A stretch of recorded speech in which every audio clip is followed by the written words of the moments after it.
Olá pessoal, tudo bem com vocês? Sejam bem-vindos ao nosso curso. Eu sou o professor Alberto Veras e em nossas aulas estudaremos as técnicas da redação jurídica. Na aula de hoje, nós faremos uma introdução ao tema falando sobre a complexidade da língua portuguesa e a importância do seu estudo. Veremos ainda algumas características fundamentais para uma boa linguagem que deixarão a sua escrita agradável e sem vícios. Bom, sabemos que nós, seres humanos, somos seres racionais, ou seja, agimos não por instinto, mas sim através da nossa racionalidade e externamos o nosso pensamento por meio da linguagem, que pode ser verbal e não verbal. Por isso, saber organizar as nossas ideias e ter o domínio desta linguagem é fundamental para uma boa comunicação com as pessoas. Essa não é uma tarefa muito fácil, exige estudos teóricos e também práticos. Isso porque a língua portuguesa é considerada uma das mais complexas do mundo, contendo várias classes gramaticais, regras de ortografia, acentuação, concordância, além da existência de variações regionais e de mudanças que eventualmente ocorrem na nossa linguagem. Então, meus amigos, é essencial sempre buscar estar a par de todas as novidades da nossa língua para se comunicar e escrever corretamente. A leitura é uma das melhores ferramentas para realizar esse aprendizado, que deve ser diário. Ter o domínio sobre a língua portuguesa, sem dúvida, é um diferencial no ambiente social e principalmente no mercado de trabalho. Até porque um profissional que comete erros na escrita ou até mesmo na pronúncia das palavras não é visto pelo empregador como um bom candidato. Vamos tomar como exemplo o advogado, já que o nosso curso é sobre redação jurídica. A prática da advocacia, mais do que qualquer outra profissão, exige saber usar a linguagem correta como tática de habilidade, afinal, o advogado trabalha com a palavra, elaborando seus argumentos a fim de convencer o seu cliente, mas principalmente o juiz. Pense nesse exemplo prático.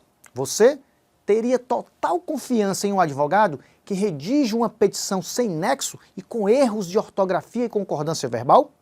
Provavelmente você ficaria com o pé atrás e pensaria: como o meu advogado irá ter respaldo e convencer o juiz do meu direito cometendo tais erros de português? Portanto, é obrigação de um operador do direito ter o domínio da boa linguagem, tanto escrita como falada. Mas afinal, o que um texto precisa ter para ser considerado um bom texto? A seguir, vamos elencar algumas características para se aplicar a uma boa linguagem em qualquer tipo de texto, inclusive em documentos jurídicos. A primeira delas é a clareza, essencial para a compreensão do texto. Para alcançá-la, é necessário respeitar as regras de pontuação, principalmente o uso da vírgula. Organizar as ideias na hora de escrever, não fugir do tema e usar um vocabulário adequado são outras dicas fundamentais para deixar clara a mensagem trazida pelo texto. Outro ponto a ser observado na escrita é a correção. O seu texto não será considerado bom se estiver fora dos padrões gramaticais e ortográficos ou se tiver vícios de linguagem.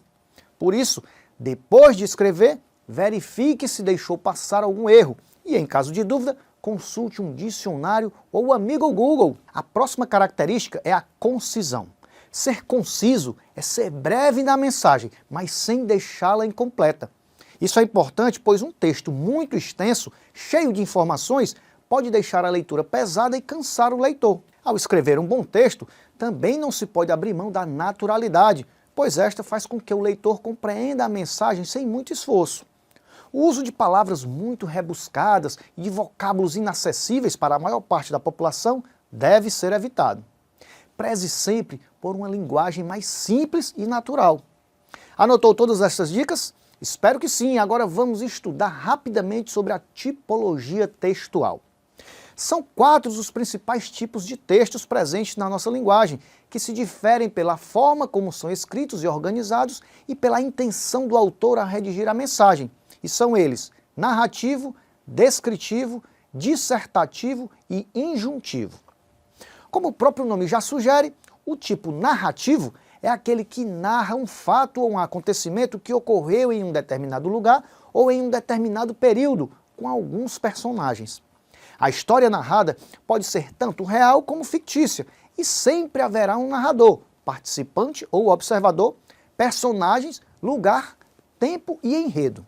São exemplos desse texto a biografia de alguém, o relato de uma notícia e a contação de lendas. Já o descritivo tem a finalidade de caracterizar algo ou alguém, seja de forma objetiva ou subjetiva. Geralmente esse tipo de texto é cheio de adjetivos, pois esta é a classe gramatical responsável por atribuir características aos elementos. Quem descreve tem a responsabilidade de fazer um retrato verbal através da riqueza de detalhes, capazes de despertar os sentidos do leitor, tais como visão, audição e tato. São exemplos desse tipo textual um anúncio, um cardápio e um diário pessoal. Por sua vez, o texto dissertativo tem a finalidade de expor uma ideia sobre um determinado assunto de forma clara e organizada. Ele pode ser ainda dissertativo expositivo, cuja intenção do escritor é apenas repassar as informações necessárias, como, por exemplo, um texto científico e um livro escolar. Ou pode ser um texto dissertativo argumentativo, em que o autor expõe a sua ideia e se utiliza de argumentos para convencer o leitor que a sua ideia está correta, como, por exemplo, uma monografia e uma tese de doutorado. Por último, temos o tipo textual injuntivo. Sua finalidade é instruir, orientar, auxiliar ou até mesmo ordenar algo a alguém. Geralmente, o texto apresenta uma linguagem objetiva e simples e é composto por verbos no imperativo, tais como coma, faça, abra, deve, entre outros. Exemplos de textos injuntivos, bulas de remédio, manual de instruções e receitas médicas. Para finalizar a nossa aula de hoje, vamos ver como o estudo da tipologia textual se encaixa no ramo jurídico. Se observarmos a estrutura de uma petição inicial, por exemplo, veremos que ela possui 3 partes principais: o vocativo, a qualificação das partes e os fatos.